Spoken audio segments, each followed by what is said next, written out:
welcome to Grizzly Tales for Gruesome Kids, a series of cautionary tales for lovers of scream. This apple tree has got apples on, and this ladder has got spindle shanks on, see? He's going to show you how to scrump, and I'm going to show you how to stop him. Ready? Scrumping. Very good. And now, the stopping.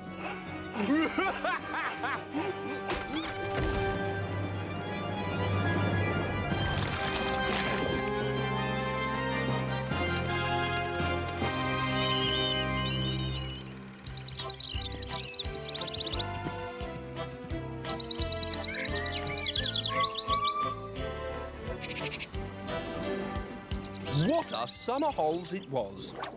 Algie, his best chum Cole, and Algie's dog Stinker were spending 6 whizzing weeks in Kent, where they had formed a ripping gang called the Chums for the express purpose of having adventures and drinking ginger beer.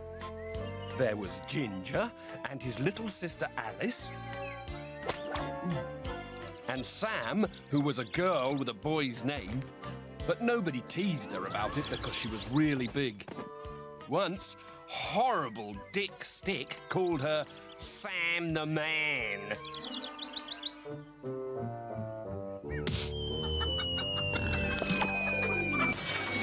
So Sam sent him packing with a bloody nose and tears streaming down his unwashed face.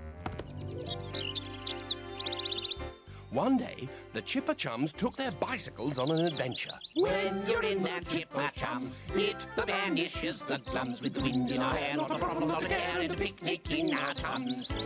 They were having such jolly good fun that they didn't notice when Alice got left behind. I say, Chums, wait for me. I can't keep up. Gosh, where's my little sis? Ginger gasped suddenly. I hope she hasn't fallen off her trike and broken her neck. I vote we stop, said Sam, who, as the biggest, was also the most sensible, so they all stopped.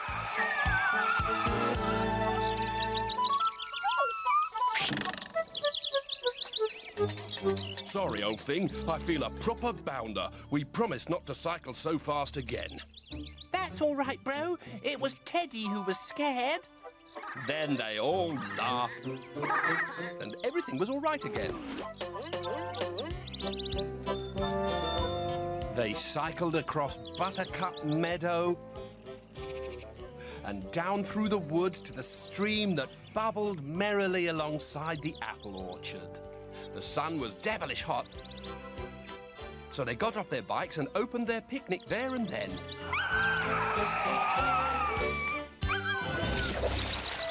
I say, chums, I'm parched. Shall we start with ginger beer? No, that's a jolly bad idea, Ginger. Let's see what Aunt Fanny's put in the hamper for us to eat first. This was a jolly good idea, and the Chums tucked into a banquet fit for an Indian prince.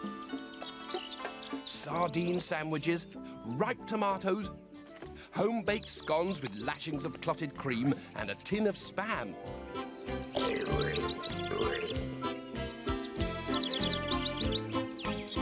There was even a bone for Stinker.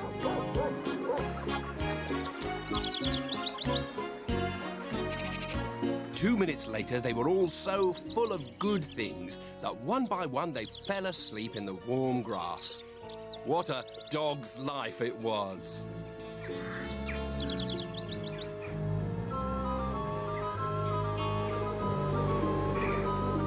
When the Chums woke up, there was a chill in the air.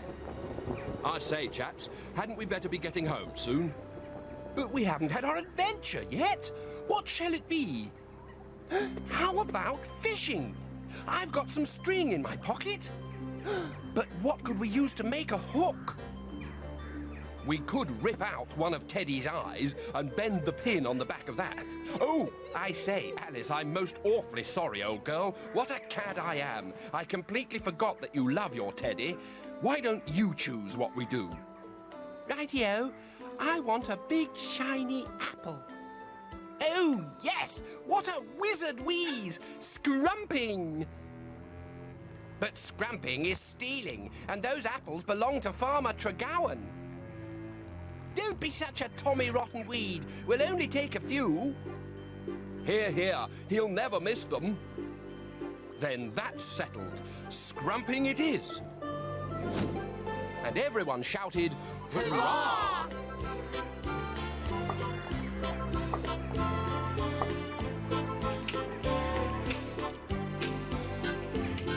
The chipper chums were mad for big adventures. Even Stinker wanted an apple when he saw them. Shh! You'll give the game away, Stinker. We don't want Farmer Tregowan to find us. How are we going to pick the apples? We could use that ladder. Poppycock, it's much more of an adventure if one of us stands on someone else's shoulders.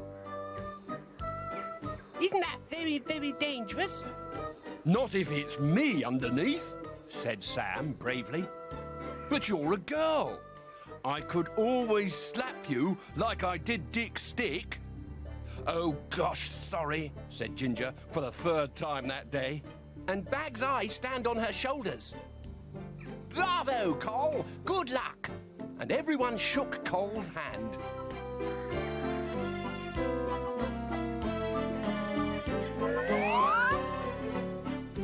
The plan worked a treat. But just as the chipper chums finished eating their apples, they heard a gunshot and a deep, gruff voice. You there! What does thou think thou's doing? It was Farmer Tregowan.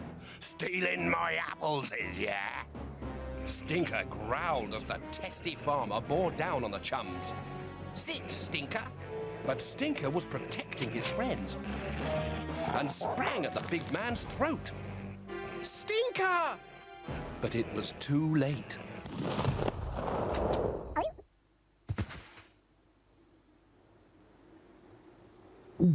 I say, gosh, that was a pretty rotten thing to do. Poor Stinker, you had no right. I shall tell my father. Yous can tell who he likes, but them's my apples you been eating. Now look here, we're bally sorry for Scrumping, but there's no need to take that tone with us. Alice is only a baby, please let us go. But if I lets he go, how does I get my apples back? You could give us a cracking good clip round the ear, then forget all about it. Yes, a biffing box on the nose, hurrah!